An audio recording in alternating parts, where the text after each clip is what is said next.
어제 제가 주문한 컴퓨터 마우스가 집에 도착을 했습니다. 성능 테스트를 하기 위해서 제가 우리 헤아림교회 아이들과 자주 했던 로블록스 라이벌 게임을 한번 돌려봤습니다. 총 게임이거든요. 마우스가 너무 좋아서 그런지 몰라도 게임이 너무 잘 되는 거예요. 총을 쐈다 하면은 머리에 막 맞는 거예요. 예, 목사가 사람을 죽이면 안 돼. 이런 거에 막 쾌감을 느끼면 안 되는데 게임이니까 너무 잘 되는 거예요. 세트 스코어가 총 5점, 5점까지 먼저 따는 팀이 승리하게 되는데 제가 너무 잘해가지고 막 점점 승리가 탁 저희 쪽으로 기울어지려고 하는데 결과는 4대5로 끝났습니다. 그래도 거의 저희가 이겼다고 볼 수 있는 거죠. 하원이의 마음의 소리가 제가 들려요. 목사님 진 거예요. 뭘 이겼어요. 비웃지 마세요. 비웃으면 건강에 해로우니까. 결과는 진 거죠. 어떤 학생이 자격증 시험을 봅니다. 70점 이상 받으면 합격인 거예요. 시험을 봤는데 결과가 69점이 나온 거예요. 친구들이 찾아와서 얘기해 줍니다. 괜찮아. 야, 69점이면은 야, 거의 합격한 거나 마찬가지야. 그러나 거의 합격은 합격이 아닙니다. 결과는 불합격이죠. 어느 환자가 병원을 찾았습니다. 의사의 진료를 받고 7일 동안 먹을 약을 처방을 받았어요. 5일이 지나고 6일이 지나고 나니 아픈 게 거의 나은 느낌인 거예요. 약도 거의 다 먹었으니 괜찮겠지 하고 약을 먹는 것도 멈췄습니다. 며칠 뒤에 증상이 다시 심해지고 결국 더 독한 치료를 받게 됩니다. 거의 다 나은 것은 완전히 나은 것은 아닌 겁니다. 여러분, 앞에서 나눈 3가지의 이야기를 통해서 우리는 다음과 같은 사실을 알 수 있습니다. 거의는 말 그대로 거의입니다. 대부분 이루어졌지만 아직 완전한 것은 아니라는 겁니다. 그렇다면 여러분, 이런 표현은 어떨까요? 저 사람 거의 구원 받았어. 저분 거의 그리스도인이야. 거의 구원 받았다는 것은 구원을 받았다는 건가요? 아니라는 건가요? 거의 그리스도인이 되었다는 것은 그리스도인이 되었다는 건가요? 아니라는 건가요? 살아는 계시나요? 여러분, 이러한 표현은 성경에도 등장합니다. 신약 성경 사도행전 26장을 보면은 복음을 전하고 전도를 하다가 유대인들의 고발을 당해서 사도 바울은 법정에 서게 됩니다. 그리고 바울은 당시 유대 지역을 다스리고 있었던 아그리빠 왕에게 해명할 기회를 얻게 됩니다. 법정에서 바울은 과거 자신이 예수님을 따르던 자들을 감옥에 가두고 그들을 사형시키는 데 찬성했던 그런 사람이었다고 고백을 합니다. 그러나 예수 믿는 사람을 추격하던 길에 한낮의 해보다 더 밝은 빛이 바울을 비추기 시작합니다. 그 자리에서 바울은 부활하신 예수님을 만나게 된 것이죠. 자신의 죄를 깨닫고 회개하고 앞으로는 이방인들에게 복음을 전하는 사도로 부름을 받아 새로운 삶을 살아가고 있다고 그는 고백을 합니다. 그러자 바울의 모든 말을 들은 아그리빠 왕은 다음과 같이 고백을 합니다. 사도행전 26장 28절 말씀 우리 함께 볼 텐데요. 이 말씀을 킹 제임스 버전이라는 영어 성경을 직역한 내용으로 우리 함께 보도록 하겠습니다. 다 같이 읽어볼까요? 자, 시작. 그러자 아그리빠 왕이 바울에게 말했습니다. 내가 나를 설득하여 거의 그리스도인이 되게 하였도다. 바울이 전한 말, 부활하신 예수님에 대한 이야기, 복음이 바울을 어떻게 변화시켰는지 그 모든 이야기를 듣고 아그리빠 왕은 나를 설득하였다라고 말합니다. 이 말은 아그리빠 왕이 기독교로 거의 개종할 뻔했다는 겁니다. 그러나 여러분, 거의는 말 그대로 거의입니다. 아그리빠 왕이 바울이 전한 복음에 설득이 되고 그의 생각에 큰 영향을 주었지만 그가 예수님을 자신의 구원자로 믿고 예수님을 따르는 사람, 완전한 온전한 그리스도인이 된 것은 아니었다라는 겁니다.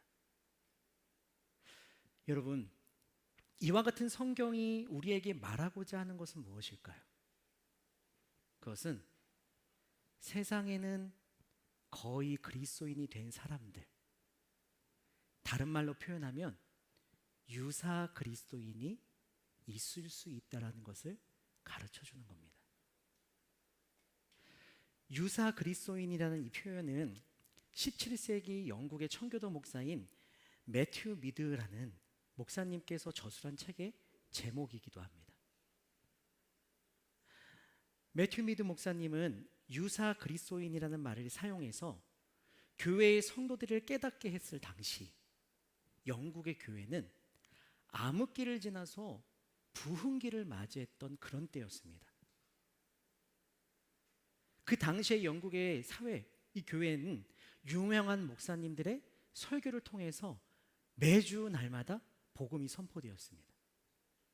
이곳저곳에서 성경의 말씀을 깊이 가르치는 일들이 풍성했습니다. 설교와 강론들이 책으로 출판이 되어서 많은 사람들이 그 책을 읽고 또 읽었습니다. 점점 복음이 무르익어가는 영국의 교회의 현실 속에서 매튜 목사님은 유사 그리스도인의 성향을 가진 사람들을 발견한 겁니다. 그리고 그들을 진단하는 메시지를 전했던 겁니다. 그렇다면 우리도 지금의 현실을 살펴봐야 될 것입니다. 오늘날 우리가 살아가고 있는 이 시대, 한국교회 가운데 어떠한 현실을 우리가 보고 있습니까? 유명한 목사님들의 훌륭한 설교들을 언제든지 찾아서 보고 들을 수 있는 시대입니다. 체계화된 프로그램을 통하여서 성경을 전문적으로 배울 수 있는 시대입니다. 많은 사람들이 쉽게 복음을 듣고 열심히 예배에 참여하는 그런 시대입니다. 우리는 교회에 다니는 것만으로도 그리스도인으로 성도로 불리는 대중적인 복음 시대를 살아가고 있다는 겁니다. 이 말은 사도 바울의 시대와 같이 17세기 영국 교회의 부흥의 시대와 같이 오늘날에도 한국 교회에도 별내에 있는 교회에도 그리고 헤아림 교회에도 거의 그리스도인이 된 사람들, 유사 그리스도인들이 있을 수 있다는 겁니다. 여러분, 이 말이 어떻게 들리세요? 동의가 안 되시거나 불편하게 들리시나요? 어르신들 중에는 병원에 가는 것이 굉장히 불편하고 무섭다고 합니다. 왜냐하면 몸이 아파서 병원에 가면 의사는 어르신 식사 조절 좀 하시라고요. 운동하셔야 됩니다. 특히 일주일에는 2번 이상 병원에 오셔서 꼭 치료를 받으셔야 돼요. 만약 이대로 방치하시면은 정말 큰일 납니다. 이런 말로 의사가 계속해서 겁을 주니까 어르신은 그 말이 듣기가 너무 불편한 거예요. 그래서 병원 가는 게 싫고 무섭다고 하시더라고요. 그런데 여러분, 그렇다고 의사를 병원을 피한다면 어찌 그 몸의 아픔을 치료할 수 있겠습니까? 거의 그리스도인이 된 사람들, 유사 그리스도인이 있을 수 있다는 이 말이 듣기에 다소 마음에 불편하게 또 아프게 들릴 수 있을 것입니다. 그러면 우리 중에 거의 그리스도인이 될 뻔했던, 아니 유사한 그리스도인이 있다는 말인가요? 라고 느껴지면서 불안해하거나 불편해하실 수도 있습니다. 그러나 그 불편함과 아픔은 치료를 위한 것이지 결코 불안해하거나 절망할 필요가 없다라는 겁니다. 하나님 앞에서 자신의 실체를 점검해 볼 수 있는 기회로 삼으시고 피하지 않는 것이 더 유익한 것입니다. 우리 목사님, 어떻게 거의 그리스도인이 된 사람들, 유사 그리스도인들이 있을 수가 있겠어요? 보세요. 교회에 빠지지 않고 열심히 출석을 하시는데, 예배도 잘 드리고 말씀도 잘 듣는데 거의 그리스도인이 될 뻔한 사람이라면 어찌 제자 훈련도 받고 헤아림 산책도 하겠어요? 매주 설교 말씀을 삶 속에서 실천하고 노력하고 이 정도로 성장한 모습만 봐도 이 사람은 온전한 그리스도인 아니겠습니까? 여러분, 신약성경 마가복음 10장 내용을 보면은 어느 청년이 예수님을 찾아와요. 선생님, 제가 무엇을 해야지 영생을 얻을 수 있을까요? 예수님께서는 청년에게 말씀하십니다. 너도 10계명을 잘 알 것이다. 살인하지 말라, 간음하지 말라, 도둑질하지 말라, 거짓 증언하지 말라, 속여 빼앗지 말라, 내 부모를 공경하라. 계명의 작은 것 하나라도 완전히 완벽하게 잘 지키거라. 청년이 이렇게 대답을 합니다. 마가복음 10장 20절 말씀 우리 다 같이 한번 읽어볼까요? 자, 시작. 그 사람이 말했습니다. 선생님, 저는 어려서부터 이 모든 계명을 다 지켰습니다. 그의 고백을 보면은 먼저 그는 순종하는 사람이었습니다. 그는 설교를 정말 잘 듣는 사람이었어요. 설교를 잘 듣는 것뿐만이 아니라 그 설교의 내용을 지키는 사람이었습니다. 성경은 분명히 가르쳐주죠. 하나님의 말씀을 들을 뿐만 아니라 그것을 지키는 자가 복이 있다. 또한 그는 순종을 하는데 모든 말씀을 순종하는 사람이었습니다. 이 계명 혹은 저 계명만이 아니라 이 계명도 저 계명도 모두 지켰습니다. 듣기에 좋은 설교만 듣고 순종하기에 좋은 설교의 내용만 순종하는 것이 아니었습니다. 매주 들었던 설교의 내용을 삶 속에서 모두 전부 다 적용하고 실천하는 그런 사람이었습니다. 또한 그는 꾸준히 순종했습니다. 저는 어려서부터 이 모든 계명을 다 지켰습니다. 유치원, 초등학생 때부터 매주 일요일에 교회에 가서 예배를 참석하고 목사님 설교를 열심히 잘 듣고 생활 속에서 지속적으로 지켜왔습니다. 이뿐만이 아닙니다. 제가 이것을 다 지켰는데 선생님, 무엇이 더 부족합니까? 가르쳐 주십시오. 어떻게 해야 제가 영생을 얻을 수 있습니까? 그는 더 알고 싶어하고 더 순종하고 싶어하는 열정, 사모함이 있는 그런 사람이었습니다. 여러분, 이 정도 신앙생활 하시는 분 본 적 있으세요? 이 정도로 말씀을 사모하고 순종하는 사람을 주변에서 보신 적 있으세요? 그러나 성경은 이렇게 가르쳐 줍니다. 마가복음 10장 21절 22절 말씀 우리 다 같이 한번 읽어보겠습니다. 시작. 예수님께서 그 사람을 보시고 사랑스럽게 여기셨습니다. 그리고 말씀하셨습니다. 내게 부족한 것 하나가 있다. 가서 내가 가진 것을 모두 팔아 가난한 사람들에게 주어라. 그러면 하늘에서 보화가 있을 것이다. 그리고 와서 나를 따라라.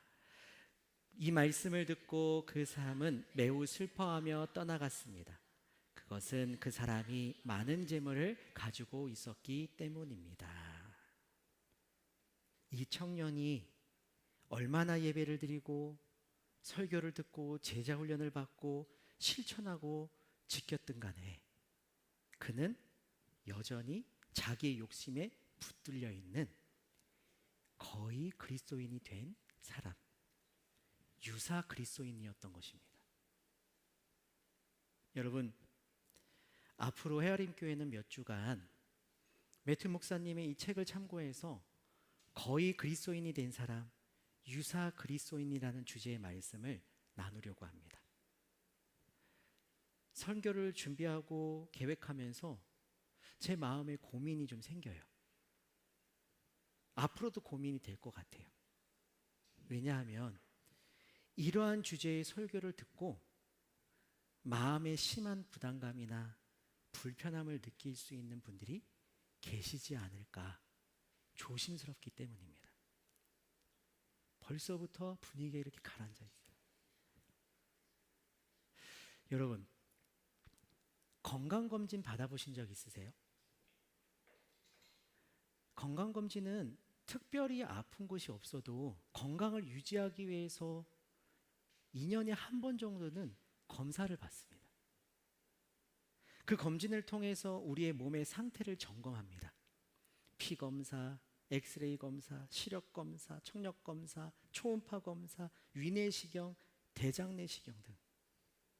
사실 검사 받는 것이 너무 불편하고 번거롭지만 그래도 검사를 받을 때 온몸에 있는 모든 것들을 다 검사를 합니다. 검사를 마치고 결과를 들을 때 아무런 이상이 없는 것을 확인하면은 너무나 기쁘죠.